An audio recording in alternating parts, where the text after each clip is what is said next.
Sahakarnagar police ठाण्याच्या हद्दीत येणाऱ्या धनकवडी परिसरात मंगळवारी मध्यरात्री गोंधळाची आणि दहशतीची घटना घडली आहे।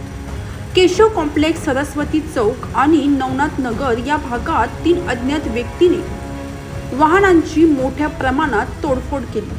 ही घटना 23 जुलै रोजी रात्री 12:15 ते 1 वाजण्याच्या सुमारास घडली आहे। हा हल्ला केशव कॉम्प्लेक्स, सरस्वती चौक आणि नवनाथ नगर परिसरात सलग 2 तास सुरू होता।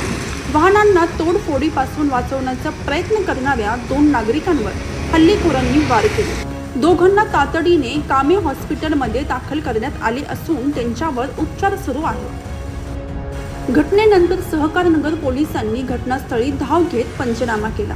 सीसीटीव्ही फुटेजच्या आधारे हल्लेखोरांचा शोध सुरू असून डीबी शाखा आणि स्थानिक पोलिसांची टीम युद्ध पातळीवर तपास करीत आहे। या घटनेमुळे परिसरात भीतीचं वातावरण निर्माण झालं आहे।